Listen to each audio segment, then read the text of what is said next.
제가 이제 바로 문자로 들어가겠습니다. 네, 네. 원래 이제 후보들이 지난번 비전 발표회, 5분 비전 발표회 때는 좀 화기애애한 모습도 보였는데 지금은 좀 아닌 것 같고요. 네. 문자 폭탄이 터진 뒤에 일단 간단히 여쭤보겠습니다. 지난 1월 19일 날 여사가 디올백 문제 등에 대해서 사과하겠다. 하지만 역효과도 있어서 고민이다. 그래도 시키면 하겠다라고 했을 때 한동훈 위원장이 익십 모두 5번의 문자를 보내는데 익십했어요. 자, 이거는 친윤 쪽에서 얘기하는 건 배신이다. 또 한동훈 후보 측에서 얘기하는 거는 공과 사를 구분한 거다. 어디에 무게를 두십니까? 여사 입장에서는 배신이라기보다는 배신감이 들 수는 있죠. 배신감. 네, 배신감이 개인적으로. 들 수는 있죠. 개인적인 감정으로. 그렇지만 이걸 배신이라고 보긴 좀 어렵지 않을까요? 이게 한동훈 후보의 편을 들고자 하는 게 아니라 예. 그 여사가 본인의 사과에 대한 의지를 문자로 보냈고 예. 한동훈 위원장이 이제 익십을 했다라고 하면 거기에 대해서 아무런 조치를 하지 않았으면 결과적으로 익십이겠지만 예.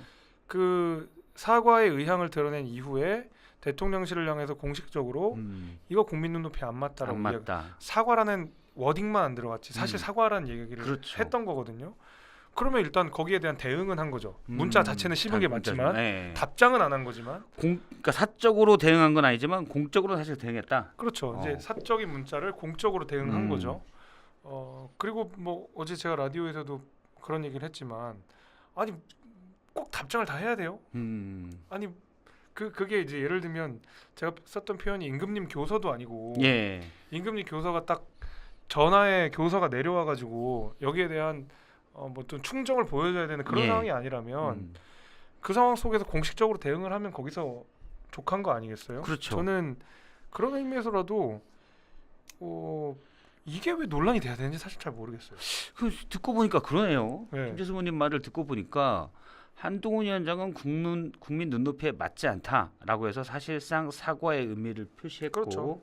김경률 비대위원도 그때 우리가 말 못하는 5글자가 있지 않냐. 네. 6글자. 김건희 어, 리스크. 어. 요 얘기를 또 했었고. 그래서 계속 사과의 뜻을 공적으로 또 많은 언론 미디어를 통해서 얘기를 했는데 여사는 왜 이렇게 물어본 거예요? 아니 물론 당시에 당 대표인 한동훈 위원장이랑 예. 상의를 하는 것까지는 뭐 그럴 수 예. 있다고 봐요. 예. 그러나 그 예민한 시기에 그 총선을 치르면요 예. 후보들도 하루에 수백 통의 뭐 청탁 문자도 오고요. 예. 뭐 부탁 뭐 여러 가지 욕하는 문자도 오고요. 예. 오만 문자들이 오거든요. 하물며 당 대표는 어떻겠어요? 정말 많은 문자들이 쏟아지고 네. 물론 김건희 여사와 특수한 관계에 있었던 건 맞지만 예. 일일이 대응할 수 없었을 거라고 생각이 됩니다. 왜냐하면 그 얘기만 했을 거라고 생각하지는 않거든요. 여러 가지 이야기들이 오고 가는 과정 속에서 대답하기가 불편한 이야기들이 있었을 거예요. 아마 저는 그렇게 그냥 이 판단합니다. 5개의 문자 말고 또 다른 대답하기 불편한 문자들도 있었을 것이다. 저는 그렇게 생각합니다. 이제 그런 과정이라고 한다면 대답하지 않는 것이 대답이었을 가능성이 저는 있다고 보고 그래서 그렇게 된 건데 제가 예를 들면 그 사건 하나만 보면 예. 그래 서운할 수도 있고 배신감이 들 수도 있겠다라는 생각도 드는데 총선 전반으로 봐야 될 것 같거든요. 예. 총선 전반은 어떤 얘기냐면 당시에 앵커님께서 더 잘 아시겠지만 국민의힘의 그 악재가 김건희 여사의 디올백 사건만 있었나요? 그건 오히려 뒷전으로 밀릴 정도로 예. 황상무, 이종섭 그게 이제 3월. 네. 그런 거 있었죠. 의대 정원, 대파 논란 있었죠. 의대 정원 관련해서도 한동훈 위원장이 그 의대 정원 문제, 수혜 문제에 집착하면 안 된다는 얘기를 했는데도 불구하고 다음 날 거의 1시간에 가까운 연설이 나왔죠. 아니 언제 새삼스럽게 비대위원장이랑 상의하면서 대통령실이 발맞췄냐고요. 그러네요. 그 뒤에도 보면 쭉. 저는 그래서 새삼스럽게 왜 이 문제에 대해서만 상의를 구했고 뭐 한동훈 위원장의 허락이 없었기 때문에 사과하지 않았다라는 식으로 되는 거는 개인적으로는 전혀 이해되지 않습니다. 네. 지금 제가 문자를 보고 있는데 1월 19일 문자에 논란이 처음 나왔던 이런 얘기가 있습니다. 일단은 과거 학력 논란이 있었을 때 사과했더니 진정성 논란도 있었고 지지율도 10% 떨어졌다. 그리고 그럼에도 비대위 차원에서 맞다고 결정을 내려주시면 따르겠다. 뭐 이런 말도 있고요. 1월 23일이면 사과가 필요하다고 판단하시면 제가 단호히 결심하겠습니다라고 여사는 제가 목소리 내가 좀 안 돼요. 성별이 달라서. 저도 못해요. 네, 이렇게 단호히 결심하겠다 이런 얘기를 해요. 근데 이미 한동훈 위원장은 여러 번 사과하는 게 낫겠다라는 의사를 미디어를 통해서 피력했는데 왜 자꾸 개인적으로 물어본 건지 그렇죠? 뭐 한동훈 위원장 뜻이 궁금해요. 이건 아니잖아요. 뜻은 이미 알고 있는 건데. 그러니까 자꾸 왜 이러는지 언론을 안 보시나? 잘 이해가 저도 지금 듣고 보니까 잘 안 되네요. 뭐 저는 좀 그래요. 글쎄요. 뭐 두 분 사이에 어떤 다른 관계나 다른 문제가 있었는지는 모르겠지만 예. 적어도 이 문자만 딱 봤을 때는 사실은 왜 이것만 그렇게 굳이? 그리고 정말 국정 운영의 주도권, 총선의 주도권이 온전하게 한동훈 위원장에게 있었다 그러면 예. 그럼 왜 대통령실은 한동훈한테 사퇴를 하라고 했었느냐? 그건 더 말이 안 되는 얘기죠. 어차피 사과 안 한 건 대통령실이 결정했던 판단 아니냐라는 그런 거라고 거죠. 보는 거죠. 그러니까 알겠습니다. 이런 지적은 어떻게 보세요? 그 나경원 의원도 얘기한 건데 합동연설에서 이걸 다 공적으로만 하는 거냐, 공식적으로만 하는 거냐, 정무적으로 판단해서 좀 더 여사를 설득했으면 상황이 또 달라지지 않았겠냐. 굳이 또는 윤상현 의원 같은 그렇게 얘기했습니다. 지금 이렇게 얘기하는 건 아닌데 공식적으로 이렇게 얘기했으니 그걸 좀 사과하는 게 따르는 게 어떠실지요. 뭐 공식적으로 논의를 해봤으면 좋겠습니다고 한다든지. 그러니까 정무적으로 잘 넘어가면서 여사한테 사과의 필요성을 좀 더 어필할 수 있지 않았을까라는 얘기들이 있거든요. 물론 이게 사적 대화긴 하지만. 그러니까 이거는 이제 이 문자의 5개만 보면 예. 뭐 그런 얘기가 있었던 것 같은데 그런 주장도 가능할 것 같은데 제가 알기로 그냥 제가 아는 선에서 한동훈 위원장은 그 대통령실의 공식적인 대응 말고도 굉장히 많은 이야기들을 했을 거라고 합니다. 왜냐하면 사실 그렇잖아요. 그렇죠. 대통령과 한동훈 위원장은 말 그대로 특수관계고 특수관계인 가운데서 이 선거에서 지면 한동훈 위원장 본인도 정치적인 생명이 어떻게 될지 모르는 상황인데 어떻게든 물밑에서 뭔가는 시도를 안 했다고 하는 것은 정치를 요만큼이라도 아는 사람들은 그럴 리가 없었다는 걸 다 알죠. 그럴 리가 없었다는 걸 다 알죠. 여사한테 직접 얘기를 안 했을 뿐이지 예. 물밑으로 여러 개를 했을 것이다. 그 여사한테도 뭐 그 전에는 이거는 씹었을 수 있겠지만 그 전에는 이런저런 이야기들이 있었을 수 있었고 대통령실에도 정말 많은 이야기를 전 했을 거라고 보거든요. 근데 이 문자를 씹었다고 해서 모든 물밑 작업을 안 했다라고 하는 것은 정치를 아시는 분들이 왜 그러세요? 했을 것이다. 했겠죠. 그리고 그 얘기가 있어요. 나중에 뭐 마지막 날 문자에는 저기 있습니다. 25일 날 문자에 지난 일에 큰 소리로 역정을 내셔서 맘 상했을 거나 언짢으셨을 거라 생각한다. 내가 너무 미안하다라고 했는데 요거는 밝혀지지 않은 내용인데 대통령이 그러면 한동훈 당시 위원장에게 직접 큰 소리로 경로를 했다라는 걸 우리가 가정할 수 있잖아요. 그죠? 네, 그 가정만 해도 이미 나경원 후보, 윤상현 후보의 지적은 논파가 되는 거죠. 이미 물밑 작업을 했다는 물밑 작업에서 얘기했더니 화가 났다는 거잖아요. 야, 이 자식아 이놈아. 그래서 이제 근데 더 웃긴 건 경로를 했다는 사실을 아는 것은 그 김건희 여사께서 그 자리에 배석을 했거나 내지는 바로 들었거나 들었거나잖아요. 그러면은 저는 물밑 작업이 없다고 보는 것은 너무 지나친 공격을 위한 공격이 아닐까 생각합니다. 그러면 여사가 전 이해가 안 돼요. 이렇게 대통령한테 경로를 얻어맞을 정도로 관련된 얘기를 한동훈 위원장이 했다는 건데 그 뜻을 다 할 텐데 자꾸 물어봐요. 그러니까 사과할까요 말까요? 답이 다 나와 있는데 그거 참 이건 잠깐 이해가 안 돼요. 그리고 이번에 TV조선에서 어제 보도된 5건의 문자 더 있을 수도 있지만 일단 5건이 공개가 원문 그대로 됐습니다. 여기에 1월 23일 날 댓글에 1월 23일 날 놀라운 부분이 있습니다. 제가 댓글팀 활용해서 주변 비방하는 일 있다고 들었습니다. 사실이 아니고 앞으로 그럴 일 없을 겁니다. 요건데 이건 그러니까 뭐냐면 1월 19일 날 사퇴 압박이 있었고 1월 19일 날 문자가 있었고 21일 날 이관석 비서실장이 한동훈 위원장을 만나서 물러나라 이렇게 했었잖아요. 그 다음에 이틀 뒤에 김건희 여사가 제가 댓글팀을 활용해서 주변을 비방하는 일이 있다는 걸 들었습니다. 그런 일을 하고 있다고 얘기한다는 걸 들었습니다. 그러니까 한동훈 위원장을 아마 비방하는 그런 댓글들이 많은데 그걸 여사가 댓글팀을 활용해서 하는 것 아니냐라는 얘기를 아마 한 후보 당시 한 비대위원장 측에서 누군가 생각하거나 추정하거나 했을 때 그거 아닙니다. 뭐 참담합니다. 뭐 이런 내용이에요. 그럼 댓글팀 자체는 있다는 거예요? 그러니까 이 사실이 아니고 왜저 이것도 참 읽으면서 재밌었는데 네. 자 댓글팀 활용해서 주변을 비방한 일이 사실이 아니라는 거는 댓글팀이 있다는 사실이 아니라는 건지 그러니까 그게 아니라는 건지 예. 댓글팀은 있지만 예. 그 댓글팀을 활용하지 않았다는 얘기인지 그 해석이 좀 미묘하긴 해요. 예. 네, 그럼에도 불구하고 뭐 댓글팀이 있다는 전제로 해석을 다시 해보면 예. 저는 그런 얘기는 듣긴 들었어요. 당시에 그 유튜브들의 지형을 보게 되면 그러니까 말하자면은 굉장히 보수 유튜버, 우파 유튜버라고 불리는 분들이 예. 이례적으로 한동훈 그 당시 위원장에 대한 공격을 많이 하긴 했었습니다. 그 네. 이제 뭐 예를 마리 앙뚜아네트 얘기 나오고 그렇죠. 국민 눈높이 얘기 나오고 그다음에 한동훈 그렇죠. 위원장 1차 유난 갈등 땅 터졌을 때 그때 이후로 되게 뭔가 이렇게 우연의 일치였는지 뭐 그건 저도 모르겠습니다. 그리고 실제로 한동훈 위원장의 비판적인 시선을 가졌을 수도 있고요. 예. 윤 대통령을 지지하시는 우파 유튜버들 중에서 그러나 그 전까지 이 한동훈 위원장은 그 우파 유튜버에서 칭송의 대상 그 자체였는데 어느 갑자기. 날 짜라락 그 반으로 잘라져가지고 유튜브에서 한동훈 위원장을 공격하는 그런 유튜브 내용들이 상당히 많아진 건 사실이고요. 그게 저는 어떻게 보면 당시 선거를 치렀던 입장에서 유튜브를 보진 않지만 동향을 저는 그래도 보잖아요. 예. 트렌드를 보고 이게 약간의 내분처럼 느껴지긴 했어요. 그때 이미. 근데 근데 그걸 댓글팀이라고 이야기하는 건지는 모르겠습니다만은 적어도 그 시점을 즈음해서 그 보수 진영의 유튜버가 양분됐던 건 사실입니다. 네. 이 말은 그 말이잖아요. 뭔가 한동훈 위원장에 대한 비방 뭐 유튜버일 수도 있고 댓글이 많이 나왔었는데 한동훈 위원장 측에서 저거 여사가 작업하는 거 아니야?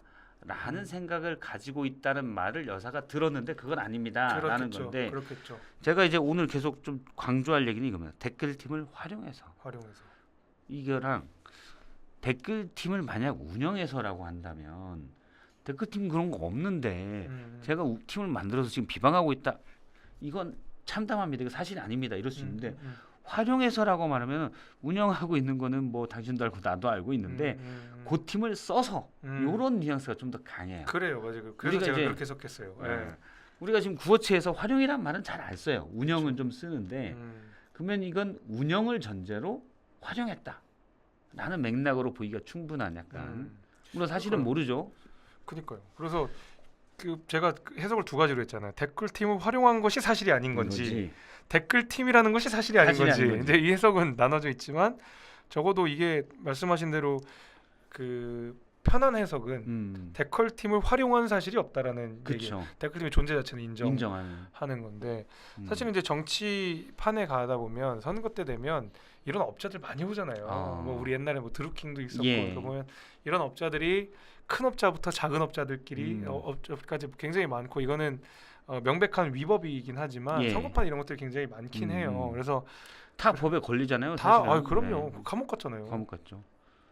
그 명백한 선거방해 행위고요. 이런 거는 없어져야 되는 건데 이거는 이 문자를 공개함으로써 오히려 더 난처해지지 않았을까? 저는 그래서 만약에 이걸 친윤 쪽에서 공개했다면 이분들이 일을 진짜 못한다, 무능력하다. 요건 정말 아킬레스건. 왜냐하면 그러니까. 야당에서 요걸 잡아서 국정농단으로 걸 수도 있어요. 그럼요. 지금 이게 왜 이걸? 그리고 댓글은 윤석열 대통령이 국정원 댓글 수사 팀장으로 하면서 처음 부각됐잖아요. 그래서 되게 민감한 문제인데 근데 여사가 댓글팀을 운영해? 요거는 이제 이 공분 포인트가 되게 높은 지점이거든요. 근데 이거를 그냥 일이죠. 깠다 친윤 쪽에서 무능력하다. 제가 친윤이면 이 댓글 요거 이 단어 때문이라도 이 문자는 못 가요. 근데 그냥 까버렸어요. 정신 있는 건지 없는 건지 아니면 돌려가려고 그런 건지. 그러니까 도대체 무슨 의도인지는 잘 모르겠는데 그 초과 삼간을 다 태우더라도 한동훈은 안 된다라는 이야기인 건지.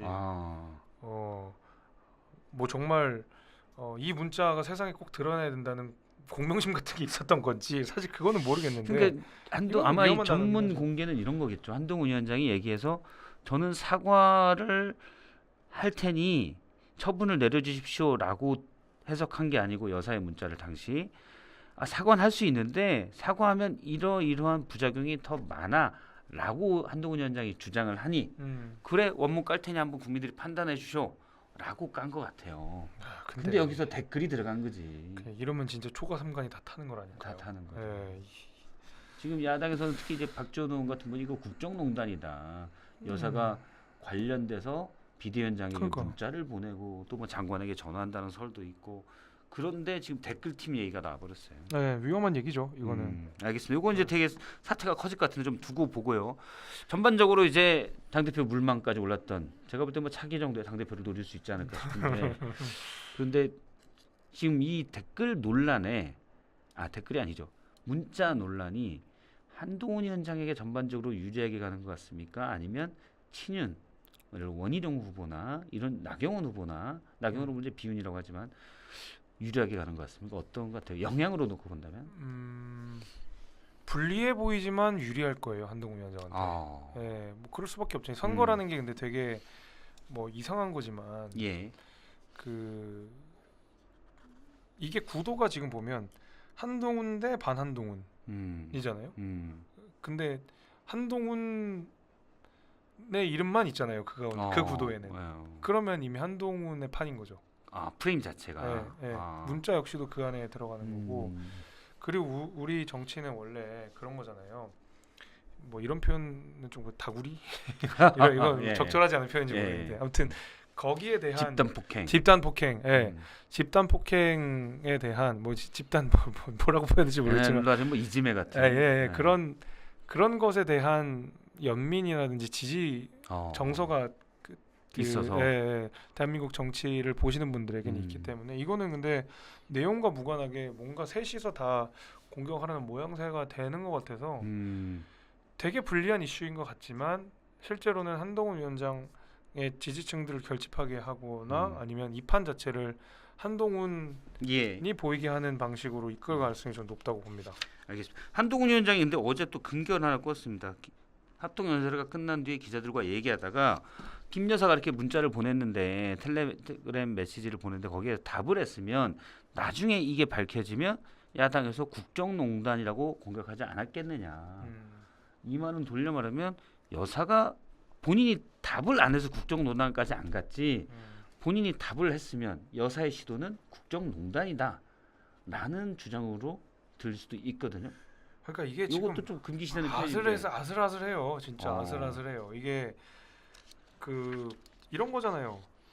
댓글팀은 그러니까 댓글과 관련된 정치적인 가장 큰 사건은 드루킹이고 그거는 유력한 대선 후보였던 김경수를 몰락시켰던 그렇죠. 결정적인 사건이고 지금도 피선거권이 없죠. 그럼요. 국정농단은 마찬가지로 이 보수당의 전신정당을 말 그대로 멸망하게 한 사건들이 이게 지금 아무렇지도 않게 전대에 지금 자꾸 나온다는 거. 이거 좀 위험한 신호라고 보긴 보는데 뭐 한동훈 위원장이 지적하려고 했던 건 왠지 그런 것 같아요. 그러니까 이 문자 자체가 국정농단이라기보다는 민주당은 여사와 관련된 대화 모든 것들을 국정농단이라고 주장하니까 내가 대답했으면 당신들 그렇게 주장하지 않았겠느냐라는 취지였겠지만 단어 자체가 가지는 그 파괴력이 워낙 세죠. 이거 좀 계속 뭔가 저는 보면서 조마조마해요. 예전에는 사실 제 기억으로 한 4, 5년 전만 해도 집권 3년 차 될 때는 레임덕이라는 단어도 언론에서 함부로 못 썼어요. 그렇죠. 왜냐하면 그런 프레임 자체가 레임덕을 가속화시키고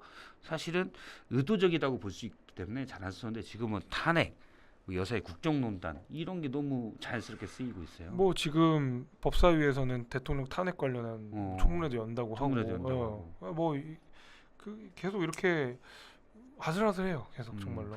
전반적으로 여당의 이 상황에 대해서 국민의힘의 미래 꿈나무로 지금 지금부터 꿈나무 미래라면 너무 뒷일만 되니까 김재성 의원님께서 세게 한마디 해주신다면 제가 그러니까 출마 선언을 한 적은 없지만 불출마 선언을 했는데 거기에 썼던 표현이 그거였어요. 저는 이게 새 시대의 새벽이길 바랬지만 알고 보니까 그 시대의 마지막 밤이었다라는 이야기를 표현했거든요. 그 시대의 마지막 밤이라고 하는 것은 그동안 2년이 넘는 동안 국민의힘이 보여왔던 우리 당의 못난 모습들 예. 그거를 극복하는 새 전당대회가 아니라 그냥 이 시대를 마무리하는 진흙탕 싸움이 될 가능성이 높다는 얘기를 했고 이 전대는 좋든 싫든 비윤과 친윤의 십자가 밟기를 해야 되는 선거가 될 예. 건데 그 방식이 가장 진흙탕인 방식으로 가장 낮은 방식으로 가장 후진 방식으로 진행되는 것 같아요. 그래서 너무 공장님 말씀 같지만 지금이라도 남은 대통령 3년의 임기 동안 여당으로서 보여줘야 되는 정책적 비전이 이런 것들이 좀 등장했으면 좋겠다. 예. 알겠습니다. 새 시대를 열어야 되는 제 입장에서는 이 마지막 밤을 보는 입장이 착잡합니다. 일단 구시대인물 다 쓸어버리고 네? 같이 막 멱살 잡고 싸우다 같이 물러나라. 네, 새 시대는 내가 열겠다 지금. 뭐 그런 거죠. 네. 알겠습니다.